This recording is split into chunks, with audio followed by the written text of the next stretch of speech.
Hi everyone, I'm Mary Sia, and this is Michelle Sia. and today we're here with Dr. Baudier, an assistant professor in the School of Environmental and Biological and Earth Sciences at the University of Southern Mississippi.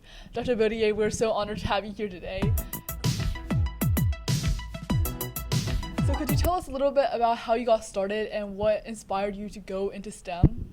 Sure. Well, I think I was always a person who really liked being outside. And when you're outside a lot, you see a lot of interesting things going on in nature that the adults around you can't explain. And so I became really fascinated with, what are the antlions doing in our front yard and things like that. And, I think that naturally led to a career in science somewhat. Mm-hmm. I will say that there are a lot of things that cause hesitation in me in pursuing a career in science that I think maybe a lot of other women relate to as well. Mm-hmm. But then there are other things that are independent of my gender, like the common misconception that if you like English and you like writing, then a career in science isn't for you. Actually, it's quite the opposite. You need to be good at writing. Mm-hmm. Half of being an academic is writing. Right. If not more, right? And so I think maybe in high school I thought I had to choose between writing and science, and I was really thrilled to find out that that was not the case, that I can do both things. And as an undergraduate, I was looking for an on-campus job, and I saw that there was someone who was looking to pay an undergraduate student to count ants, and I thought that sounded hilarious. Really? And so I was like, yes, sure, I'll take a job counting ants. And I was at Louisiana State University, and it was a fire ant research lab, and there was a master's student who was interested in studying the effects to ant communities of fire ant treatment baits. And that was a really cool project, and I learned all sorts of things about how to identify ants. And then once you know which ants you're looking at, well, suddenly new questions appear when you're walking around outside as an outside person, and so the rest is history from there. Okay. So what do you like usually research in right now? Our lab does social insect research. So we do projects having to do with social insect behavior, social insect ecology, social insect physiology. But it all centers around these interesting animals that live in highly cooperative groups and how they do what they do. So do you focus on what is around, like in Mississippi and Hattiesburg right here, or do you go further off and explore what's in nature? It's a variety, right? We have a few local projects. We have one project on a local paper wasp, another one on a subsocial beetle that some students in my animal behavior course actually started in Lake Thoreau, which is a facility associated with the university. Yeah. A little out west.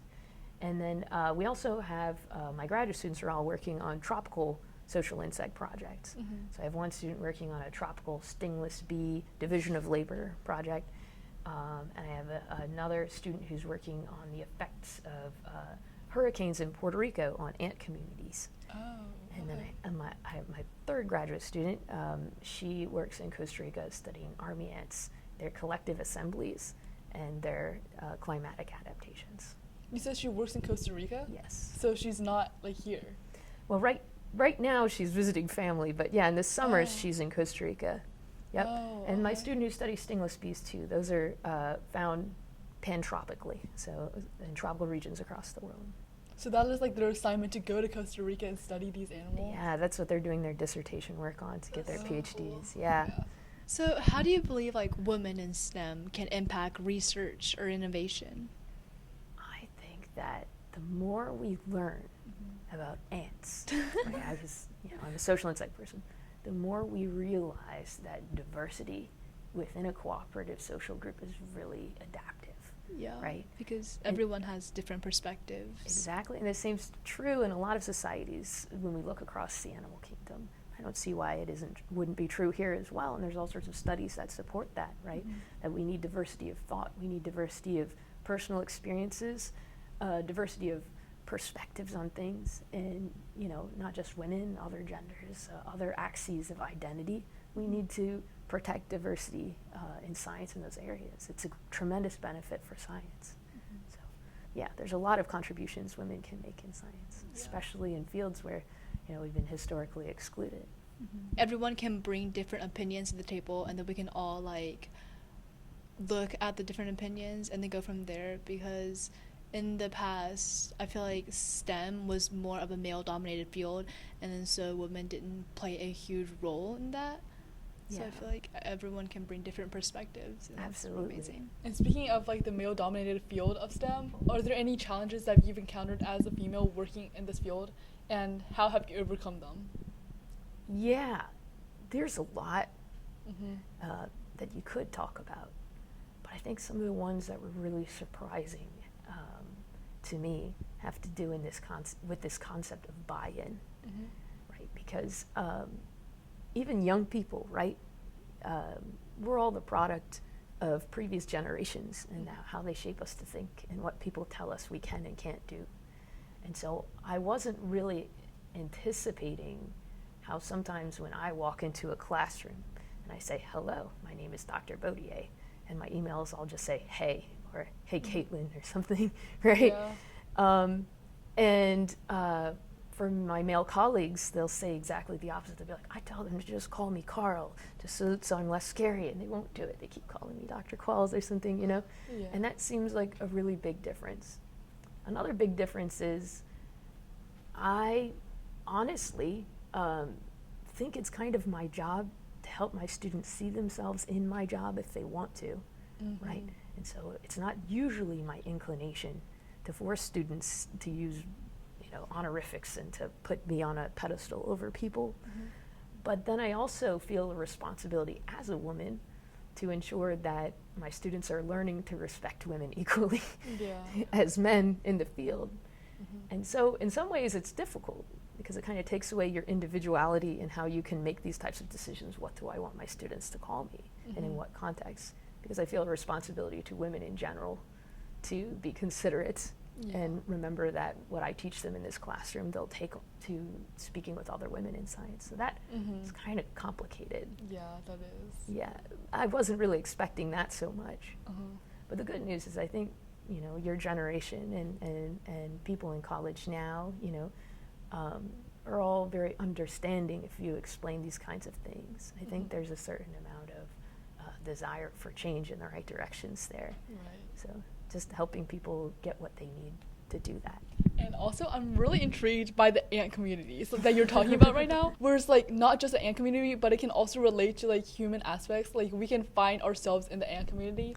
Well, there's all sorts of things about social insects that people like drawing parallels Yeah. with our societies. And in Mhm. fact, what I did as a postdoc working at the Arizona State University in the social insect research group there was we actually did a lot of bio-inspired design projects. So those are some of the things I was going to show you today. Okay. So how do our stingless bees divide labor? And how do they decide when in a crisis to switch jobs?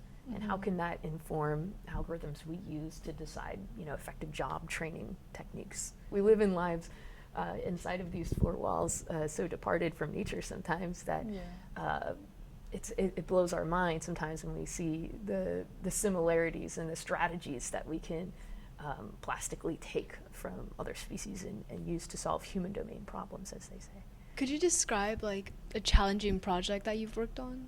A Or just challenging project. yeah. All right, so questions are great, right? We all start with a research question we Yeah. want to know the answer to. And sometimes you think you've got it all worked out, and then the data just don't say what you thought or Mhm. anything that you expected. And I think in the moment, especially as a graduate student, and this being your dissertation, that can feel really scary because you've got all your eggs in one basket. You're like, oh no, if this doesn't work out, what's going to happen to me in my career, right? Yeah. But the cool thing is, in science, it's usually a sign that there's something even more interesting going on than you thought. It's more complicated or more nuanced, and that opens the door to new projects. And so long as you have the support and the time to explore those avenues, that can be really interesting. Some of my best work has come out of challenges, as you call them, like that, Yeah.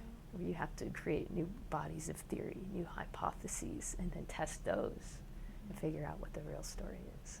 In my dissertation work, I studied army ants Mhm. and their thermal performance, right? What temperature is too hot for them, what temperature is too cold. and how that varies. I wanted to study them across elevations and across microclimates. And then someone said, okay, you have to take into account body size because not all species are the same. I'm like, yeah, okay, I'll measure them all. It's annoying to measure thousands of ants, but okay, I'll do it, you know. And one thing we found was that these species, they didn't all have the same, effect of body size on thermal performance. It turns out it matters what microclimate those ants are in. Whether they're below ground, where body size matters a lot, or that they're above ground, where body size doesn't really matter very much, right? And that was kind of interesting to notice. And then I was already studying them across elevations. I'm like, well, does that pattern hold there? Suppose if it does, I have to take it into account. And it's different, right? Which is cool because it helps explain all sorts of really confusing empirical data, right? Data you measure yourself in terms of predictions of how performance was thought to or expected to differ across biogeographic space. So we learned all kinds of new things from, oh, that's weird, on a very small scale. Helped explain really big geographic patterns in performance. Right. So there's also a lot of aspects that go into account when you're trying to do one research, right? Like the body size, the temperature. The type of research we do sometimes, so there's what we call a manipulative study, like an experiment, right? And there's non-manipulative studies. So whenever you're talking about the evolution of something and how it happened in the past, it can be difficult to do manipulative studies, right? A lot of times we're just observing what we have now and taking a best guess based on those data. We can use genetic data too to help us account for how things are related, and so that can be difficult. And so that was part of the difficulty in this study, right? Is that we couldn't go back in time and change the climate in just one area and see if things evolve differently, right? But there are ways to do that, right? There are people who study fruit flies that have a really fast generation time, and you can keep them in incubators like this. And you can study how, over just a few generations, right, climatic variables can change things like that. Yeah. So just out of curiosity, so how long does each study take? Because measuring the size of ants, it must take a long time. It does. Yeah. It depends on how many ants.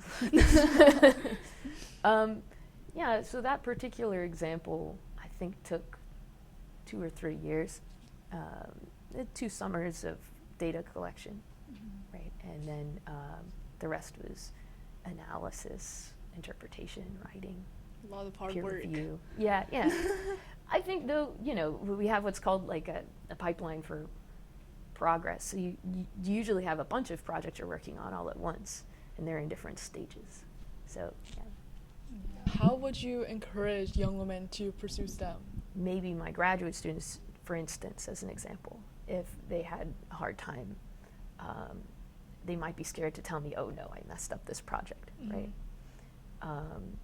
And so it's my job as someone who now is in charge of other people to make sure that they feel as comfortable as possible coming to me with things that might be bothering them. But it's also really important to have a really big network of support. And so something that's really great that one of my graduate students did is she started with another graduate student, the Biology Graduate Student Association, or the Bees Graduate Student Association, I should say. And so that helps graduate students support each other as peers who have been through similar experiences really recently. And that can be really important too, especially if you're someone who has an identity that's really underrepresented in science. Just finding one other person with that shared identity can be a big support. Right? And I feel like role models are really important in this aspect. So seeing someone do what you're trying to do. Yes, yeah. But even I'm a woman in science, but I have students who are international students who face all kinds of challenges that I didn't have as a graduate student. I have all sorts of things that I have to think about too in being a conscientious advisor. And one thing that's great is to have many mentors that a person can turn to, not just one. So we need to diversify science at the upper levels too for that reason. Help people have those mentorship experiences they need. So if you could give one advice to younger students who want to pursue STEM but feel barriers or feel like stereotypes that prevent them from majoring the STEM field, what would you suggest for them? Don't be afraid to pursue what you think you might want to do. It used to be that a person would pick a career and they're kind of locked in. Right? Yeah. A lot of your schooling goes in that direction. And in this day and age, people move careers a lot, right? So if you started off as a literature major like I did, right, it's okay. The most important thing you can do as a high school student, as an undergraduate, college student, is try things you think you might like and see which one of those is something that really seems right for you. And I think finding a community is really important. Finding other people with similar interests at your own career level and beyond, right, is really helpful. Because I think it doesn't matter how determined a person is sometimes. If you've heard just enough people say, no, don't do that, it can be hard to have the courage. Right? And you said you started off in literature, so how did you switch to science? Well, the truth of the matter is, when I was a kid, I really wanted to do science. Yeah. But I think as a younger kid, didn't always have the grades to make people impressed enough to believe that was a viable career. And one thing that I was initially really scared about was math. Because I had a really scary math teacher for some of my earlier years, and I just thought I was pretty bad at it. But once I came to university, I realized that wasn't so. It was fine. Okay. Dr. Baudier, thank you so much for having us today, and we learned so much from talking to you. And this is such an inspiring talk to be able to learn all about all of this.